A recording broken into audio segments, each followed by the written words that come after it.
Continuando con lo expresado anteriormente por mis compañeras, dentro del método fenomenológico, otras características son esenciales a este método.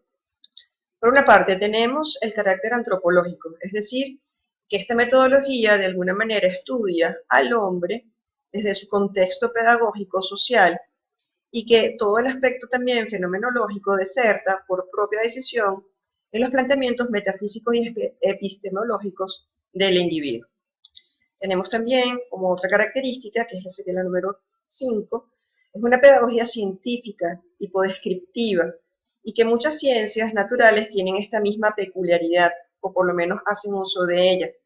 Hay grupos de comunidades científicas que no se quedan con el método cuantitativo, sino que refieren esto al método cualitativo, y investigan para justamente describir. El método fenomenológico ayuda en este proceso de investigación o de metodología cualitativa. En cuanto al número 6, también hablamos de una función tipo crítica. En este método cumple básicamente su cometido porque conduce a la reducción que somete a los planos o niveles en que opera el educador y el educando, en ser mutua su interacción. De la crítica o de la criticidad se deriva justamente la productividad fomentada, de la creatividad con la independencia y con la capacidad de innovar. En el momento que estamos hablando de una función de carácter crítico en función de las características del entorno fenomenológico, obviamente en el proceso enseñanza-aprendizaje y entre la mutua interacción que existe entre el docente y el educador, se logra justamente esa productividad basada en la creatividad, tal cual como aparece en esta característica de función crítica. Y por último, podemos decir que desarrolla el espacio también corporal y el espacio temporal. Se habla que dentro de la línea antropológica biológica, la pedagogía social fenomenológica atiende a las implicaciones tanto corporales como de espacios temporales de la sociabilización, de la disocialización y de la resocialización. Sobre todo en el caso del método fenomenológico ha sido ampliamente, diría, asumido por las ciencias sociales y específicamente la sociología para sus estudios de campo. Podemos también decir que los principales representantes de esta corriente husserliana de la fenomenología, específicamente o principalmente tenemos a Martin Heidegger, nacido en el año 1889, fallece en 1976, filósofo del siglo XX.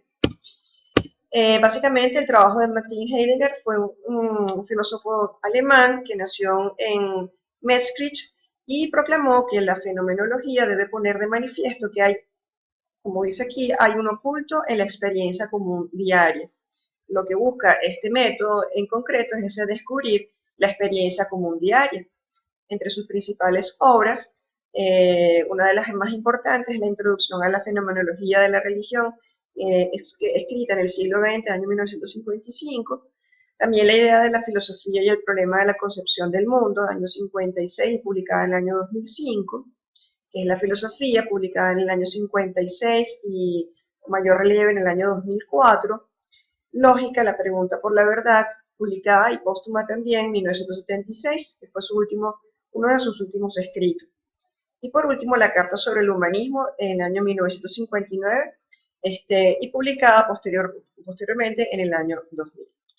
También hay diría yo, otros autores que siguen específicamente la rama fenomenológica. Entre ellos tenemos a Max Scheler, que es un pensador católico, autor de una importante ética material de los valores, perteneciente en cierto modo al movimiento fenomenológico que había fundado justamente Husserl y cuyo continuador, en este caso se llama Right and Wrong, era justamente Heidegger. Max Scheler lo que hace es básicamente desarrollar toda la filosofía fenomenológica de Husserl. También Nikolai Hartmann, también filósofo del siglo XX, nacido en 1882, y la filosofía justamente fenomenológica ocupa un lugar esencial y singular dentro de este autor poco conocido, pero que genera reflexiones sobre las principales obras fenomenológicas husserlianas, ¿no? Y se remonta justamente entre la década de 1912 y 1921.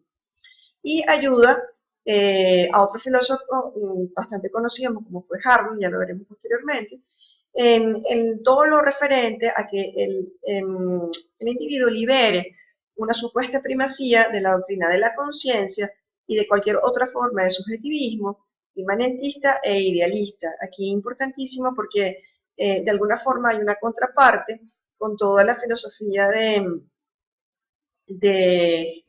¿cómo se llama?, el inicio de Descartes hasta prácticamente todo lo que sería el humanismo kantiano, etcétera, etcétera, ¿no? Entonces, básicamente estamos hablando de una filosofía del orden más bien sujeto, del orden inmanentista, perdón, del orden trascendental en rechazo al inmanentismo o el idealismo de estos autores de orden humanista como Kant y todos los seguidores, ¿verdad?